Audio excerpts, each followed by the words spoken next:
பாசுரம் 20. முப்பத்து மூவர் அமரர்க்கு முன் சென்று கப்பம் தவிர்க்கும் கவியே துயிலெழாய். செப்பமுடையாய் திருளுடையாய் செற்றார்க்கு வெப்பம் கொடுக்கும் விமலா துயிலெழாய்.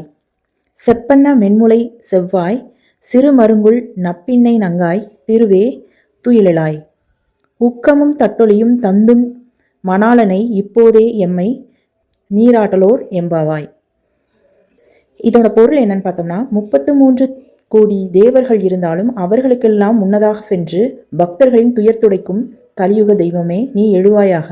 நேர்மையானவனே, ஆற்றல் மிக்கவனே, பகைவர்களுக்கு வியர்வை பெருக்கெடுக்கும்படி செய்யும் தூயவனே துயில் எழுவாயாக.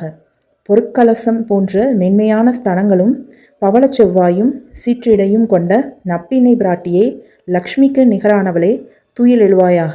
எங்களுக்கு விசிறி கண்ணாடி ஆகியவற்றையும் உன் கணவனாகிய கண்ணனையும் தந்து இப்போதே எங்களை அருள்மலையில் நனையச் செய்வாயாக என்பதே ஆகும்.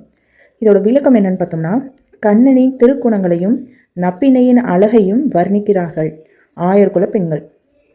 கண்ணன் கடவுள், அவன் எல்லோருக்கும் பொதுவானவன்.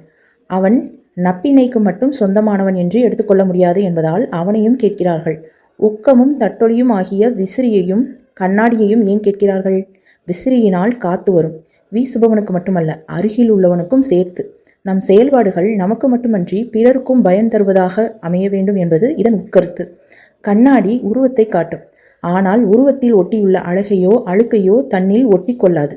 வாழ்க்கை என்றால் பட்டும் படாமலும் இந்த உடல் ஒரு வாடகை வீடு, இதை எந்த நேரமும் காலி செய்ய வேண்டும் என்ற எண்ணத்துடன் இருக்க வேண்டும் என்பதை விளக்குகிறது.